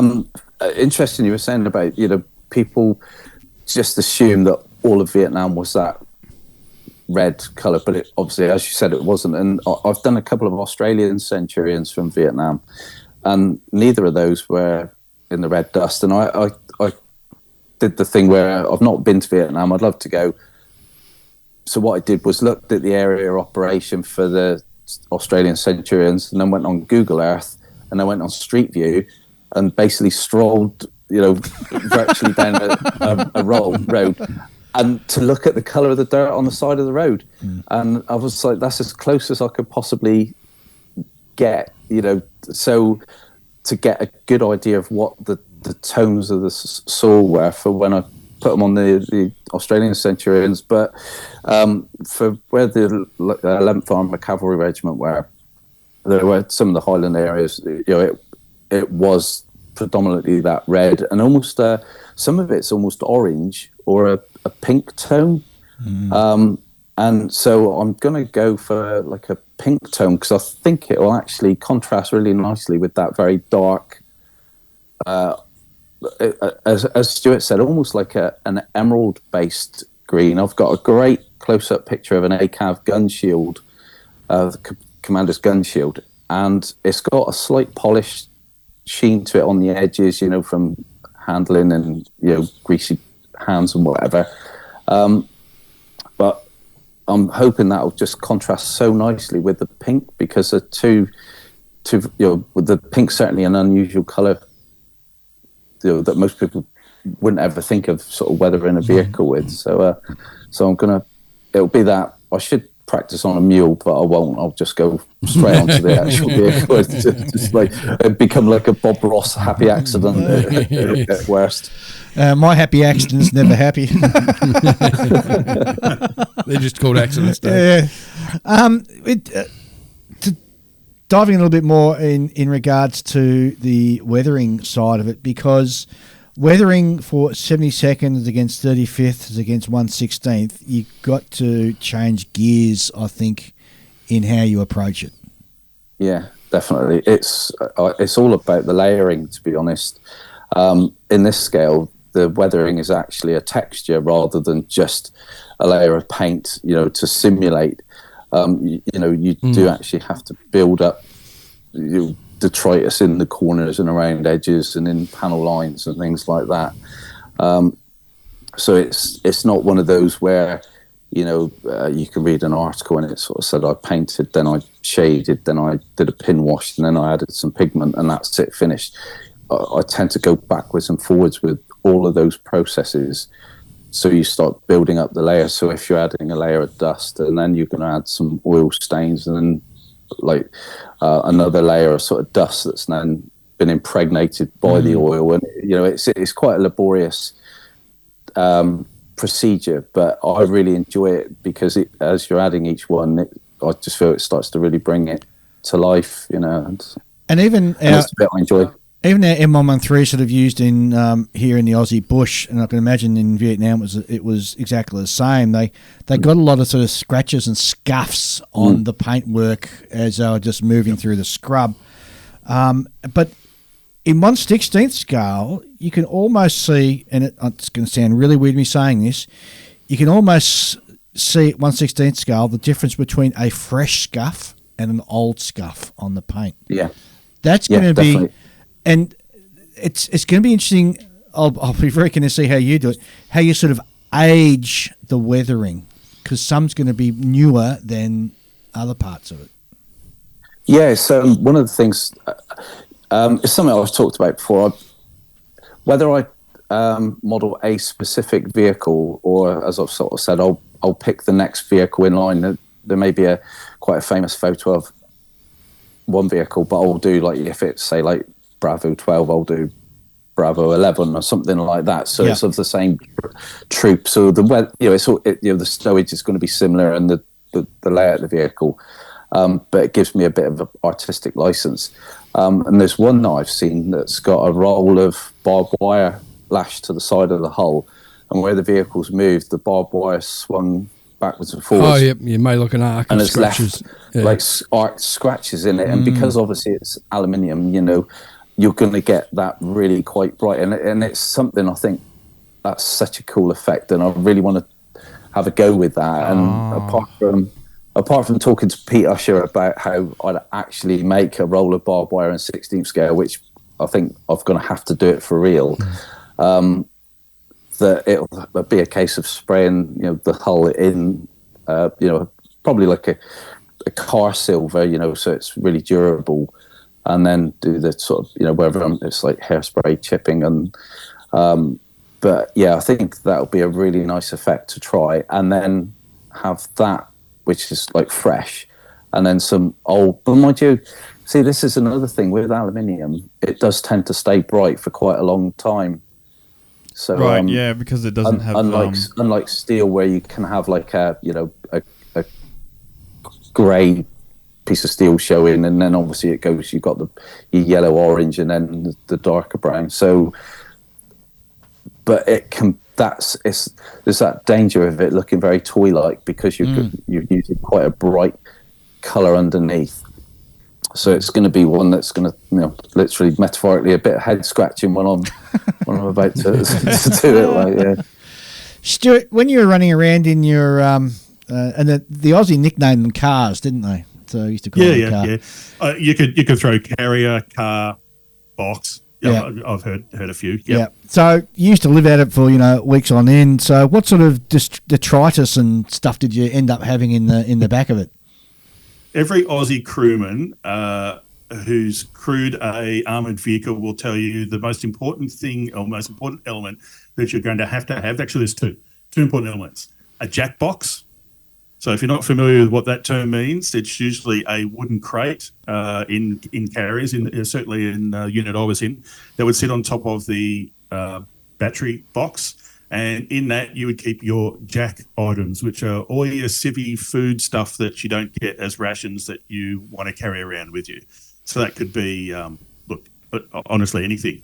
Chocolates, meat products, whatever. We used to string up salamis hanging from the straps off the ceiling.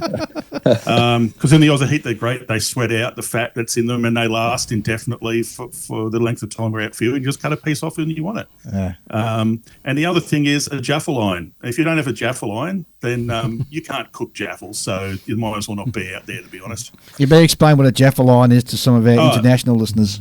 Right, yes, of course. So a jaffle would be a toasted sandwich, and a jaffle line is a two-sided hinged iron that you hinges in the centre, and you put your sandwich, your 2 pieces of bread and whatever you want to toast into it. Fold that other section over the top so it's squashed in between the two main sections, and then you put it over a naked flame. There you go. And toast it. Right. And you can pretty much put anything in a jaffle. There's no right or wrong. That was important. But yeah, to get back, I guess, to the point is you live in those vehicles. So everything that you do is done in or around that vehicle. So look, if it's an armoured reconnaissance unit, then you've basically got a crewman of 2 or maybe 3 living in that vehicle, and that's your home. If it's used as a armoured personnel transport or your mechanised infantry, you've got an infantry section who you're transporting around, and they are dirty, filthy individuals who leave stuff everywhere. Yes, we were. Yes. And they steal all of your jack items out of your jack box. So, if you can just imagine what it's like, 13, 14, 15 men driving around in a metal box, that's what we leave behind and what we work with. Well, the salamis would be handy for that. It'd help get rid of the BO. That's true. That's true, yeah. And, of course, in the Australian Army, you get a beer ration of 2 beers per man per day. When did that happen? You're in the wrong part of the army, Sunshine. Yeah, no, I used to enjoy rolling up alongside the infantry and pull out my can of Coke, take a mouthful and pour the rest out, claiming it was too cold. I hated it.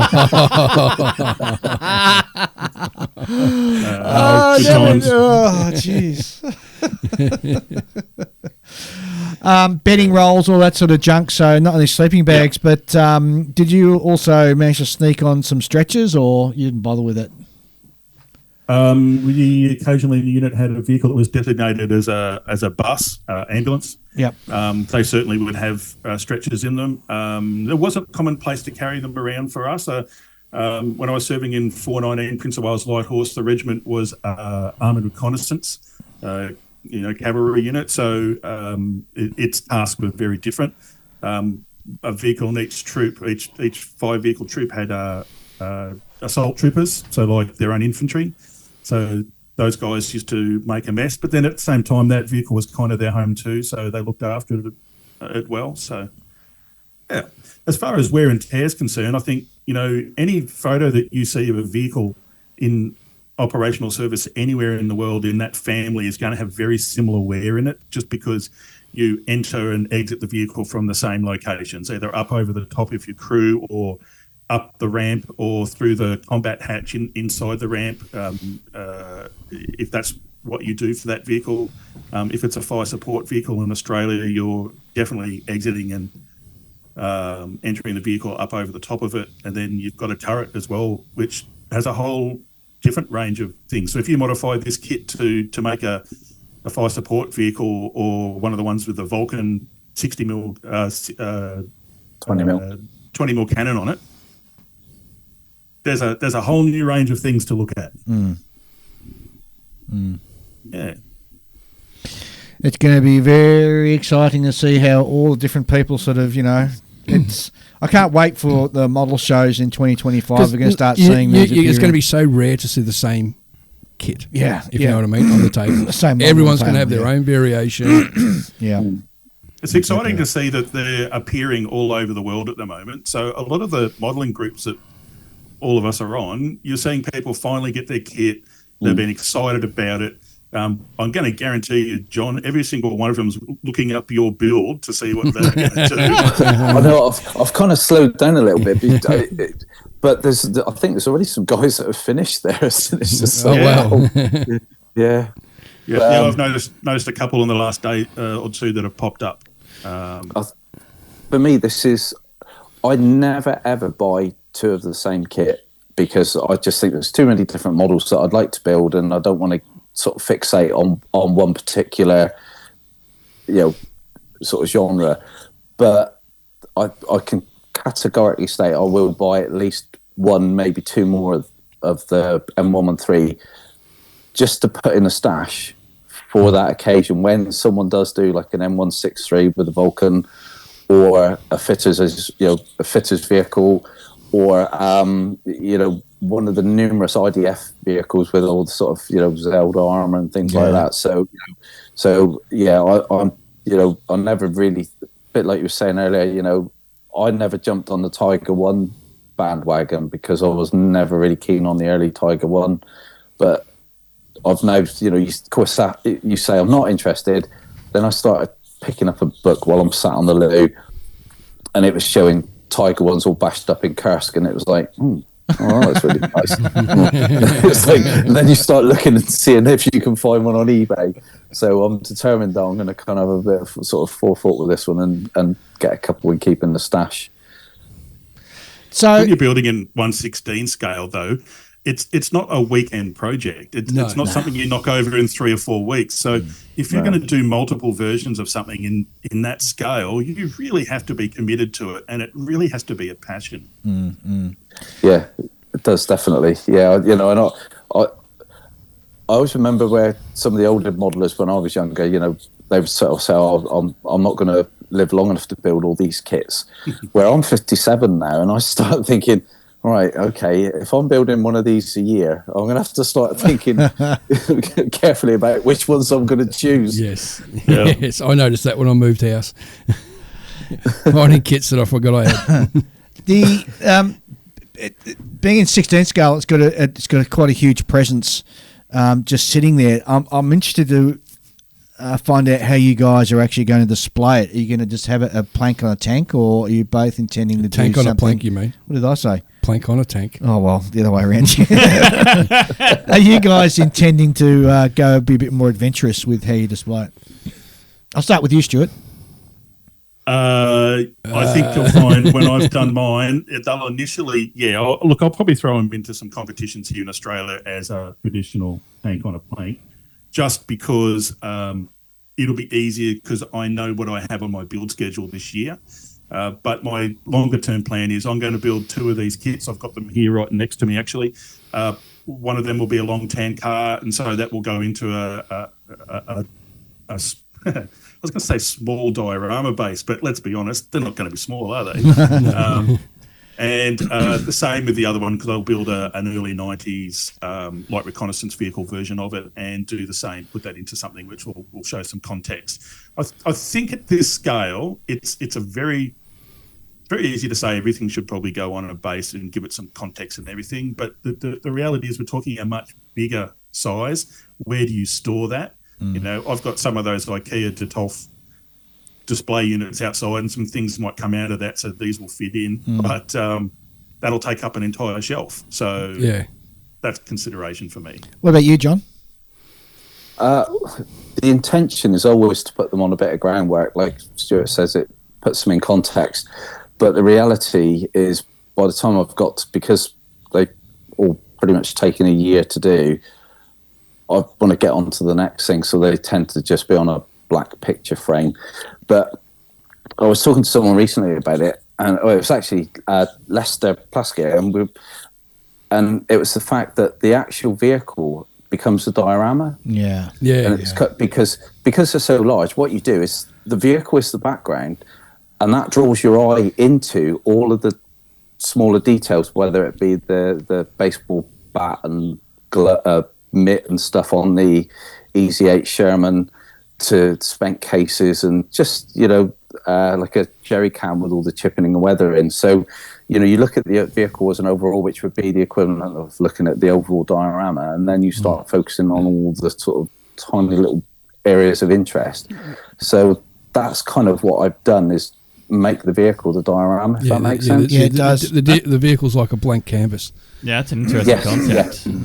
Yeah, in that scale, you can add so much detail to it that you're right. The size of the vehicle draws you in, but then when the viewer looks over that and sees all the little details that you add, it's like a great cop out as well. Yeah. But it's like going to an art gallery. those great big huge paintings that sort of about 10 foot by 10 foot of done by an impressionist of a like a Napoleonic scene or something. The Night Watch. The Night Watch, yeah, something like that.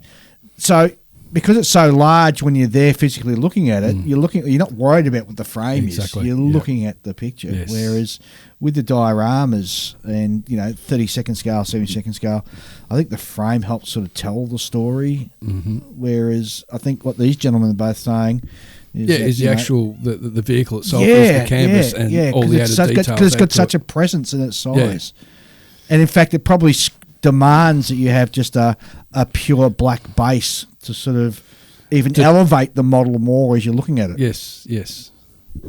Focus more onto the actual kit. Yep. That's a very I'd just say I've done 2 16-scale armor subjects, and neither of them are on a defined diorama base. They're both on a black plinth. And that hasn't changed in the 2.5 years since I finished them. So I might end up going that way too. Who knows? I think the rest of the guys from my model club are, just like, oh God, what's he going to build next, and how much bigger he's going to get? Where I kind of rock up with 4 kits, and I've taken up most of the display, so I've had to kind of limit it for that sake, to not be lynched by them. Yeah, in the UK, that would be an obscenely large model, right? Yeah. Wow. All right, gents, I think it's been a great discussion. And before we sort of sign off, and I'm just caught on my wire here. Before we sort of sign off and find out where we can find out more about what you guys do, I thought this is a perfect opportunity to do our Patreon Wheel of Fortune, of which the prize today is actually a 1/16 scale M113. So we've got all the names loaded up, and I think we might spin it to see who the actual winner is. And I know it's going to be a lot of people out there going to be excited about this. And the winner is Zeitgeist Studios. Wow, congratulations. Fantastic. Well, I'll reach out to them as soon as we're finished with this show and figure out a way to get the model over to you. Because it's going to be postage is going to be very expensive. That's a good score. It is. That's a good score for being a Patreon. Yeah. Okay. Yes. John, thanks very much for being on the show. I know it's very late over there in the UK, so I really appreciate you sort of staying up past your bedtime of 8 p.m. or whatever it is. Luckily, it's not a school night, so where can people find out more about your wonderful work, and where can they follow you if they want to sort of do so? It's only really Facebook. It's John Spud Murphy's model bench, so that's kind of where I'll post up all the sort of progress on any of my builds, and there's folders or albums for the Easy 8 Sherman, Stewart, Sturgeon, and obviously the Achilles and now the M113. Excellent. Stuart, who are you, where are you, and where can people find you? You can stalk me and find me at either Facebook or my YouTube channel, which is Black Hat Scale Models. Which we recommend people go and have a look at. It's a great channel. It is a great channel, yes. Always look forward to...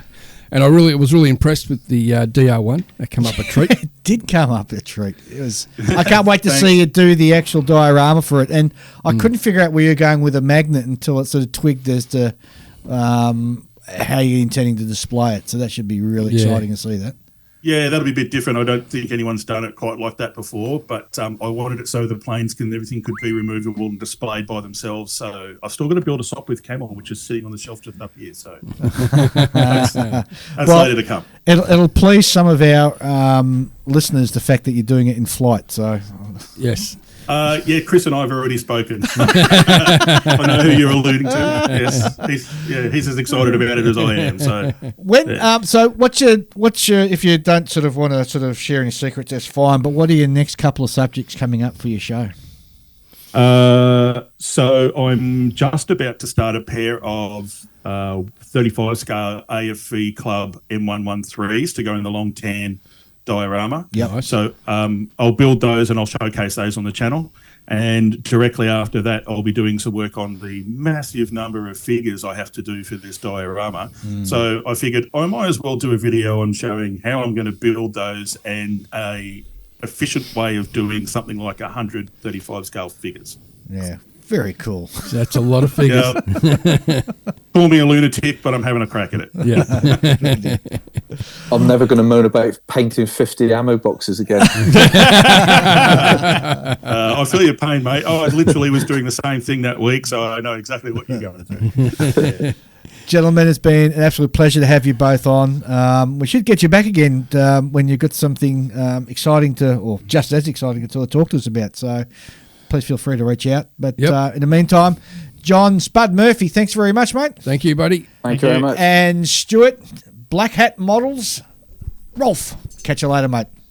Cheers. Thank you, guys. Cheers. Cheers.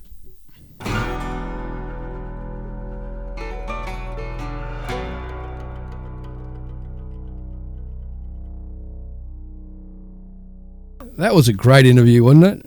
Those guys are just awesome to talk to. Well, they certainly were. Look, Spud's always such an interesting chap to talk to. He because is, yes. He's such an accomplished builder and so down to earth and approachable, and he's happy to share his techniques. And I love following him on Facebook because he actually shares, how he does his tracks or how he does this or how he does a certain technique. And it's guys like him. Easy enough for you to follow. Yeah. And it's guys' willingness like that to share what they've done and how they achieve something that make this hobby, wonderful and great. And of course, Stewart with his knowledge of, operating and working on the M113s. And his modelling skills as well. Well, of course. And you know what? Besides the fact that he makes some really cool stuff, I love the way he presents his models on, like the display things that he built. Oh, and his plinths. Plinths, yeah. Yes. Geez, they're really good. Yeah. So go check that out. Go check him out on Black Hat Scale Models YouTube channel. Yep. And when you're over there, don't forget to subscribe as well, so you can keep up to date with all his new releases. And he doesn't just do army. He's just recently finished doing the Mung Fokker DO1. Yeah. In flight. Yes, he's going to be doing it in flight, which will impress some of our listeners no end. Definitely. Definitely. I just realised that this is the first episode we've done of the year.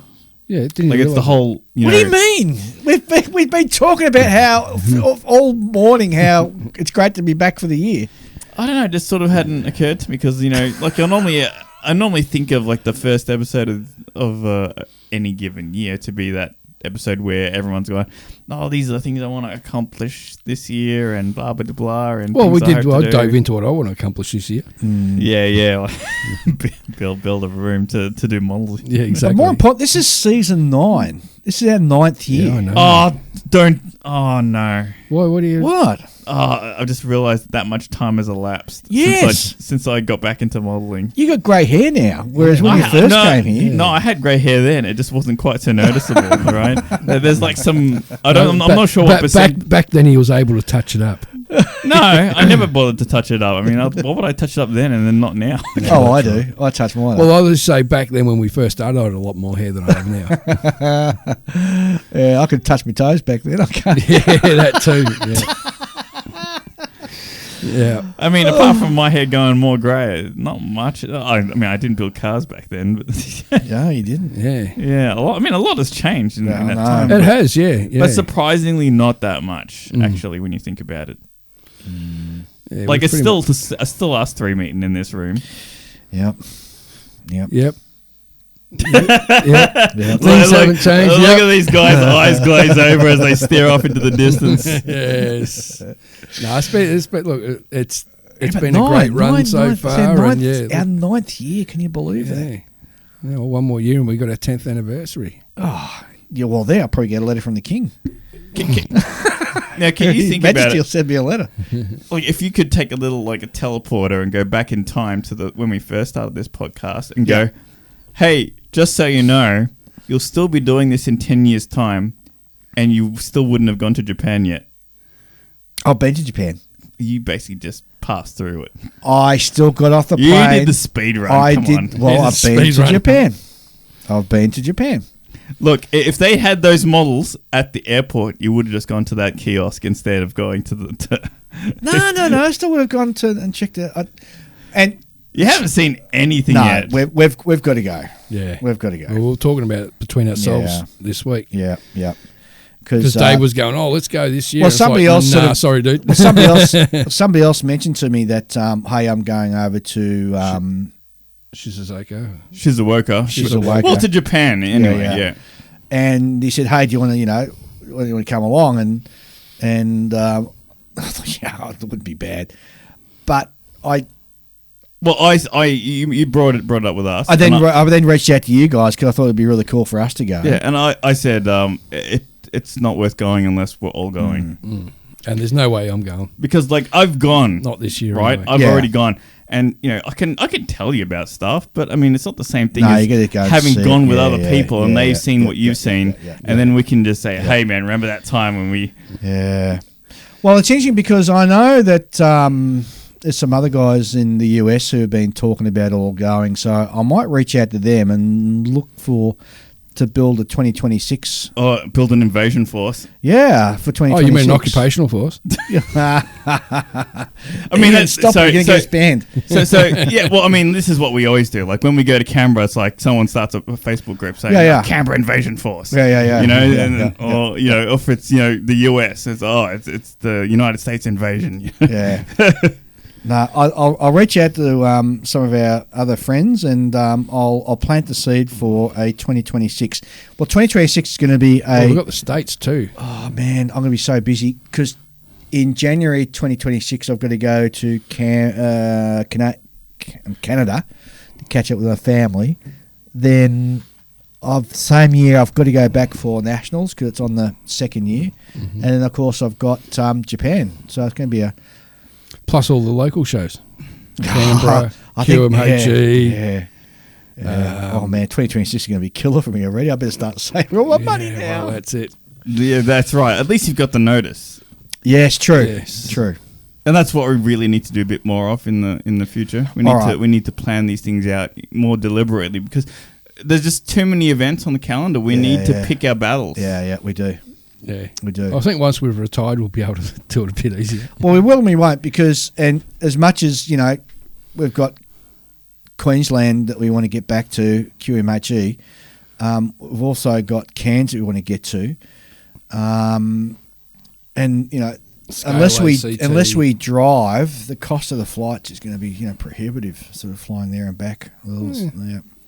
See, I anymore. reckon Japan, you could, if you wanted to do it tight, like point objective kind of thing, you could get it done in maybe 3 days. No, I'd want at least a week. Yeah. I'd want at least, 6 days. Like I said to you guys before, there's a couple of aviation museums that have got aircraft there that you will not see. Yeah, well, anywhere. maybe you should find out where those are first because they're probably in. Because then we need to plan. And you want to go and see that bloody, what's it? The Godzilla head. Godzilla head. And Julian's going to show me where the Godzilla store is. Yeah. Yeah. If it's still So I can if spend it's still money. there, because Japan does pop-up stores, right? Oh, do there's- they? Yeah. So they're like temporary stores that are there for like a month or even less. Oh, and- really? And then they're just gone. So Plus, haven't they got that really cool Warhammer store there? yeah, that one. So if Yeah, you that don't know, Japan has a Warhammer cafe. What? Yeah. You didn't tell me that when I went over there. Yeah. But when you go inside, you realize, oh, it's just a Warhammer store, and they've got some nice seats and a lemonade stand in the corner that gives it the cafe title. Yeah, and you got little areas where you can paint miniatures. Well, I mean, every Warhammer store has that. Oh, and really. Dave, we also forgot the one thing we've been saying for years. What's where that? We're going. New Zealand. Yeah, I know. Start at the top end, work our way to the bottom end. Look, I've got enough time off that I can get to these things, whereas you guys perhaps aren't as Yeah, rich I've only been at my new work for a year, so I haven't But- got all that but much it's- time off. It's getting the airfares together that pay for all the stuff. Yeah, we're just stretched too thin. All right. We'll pick out. We'll sit down and we'll map out. And unfortunately, it might mean missing a few things, It will have to. but we're going to definitely map out what we're going to do. All right. We shall discuss it. All right. Okay. Let's wrap it up, gents. Yeah. Adios, amigos. So yeah, I guess. I mean, Damn, you know, what? I mean, like you said, we've been 9 years into this. How am I supposed to come up with some like fancy send off? Build more cars. Yeah. Build more cars. Thanks very much, folks, and we'll see you in a fortnight. Catch you later.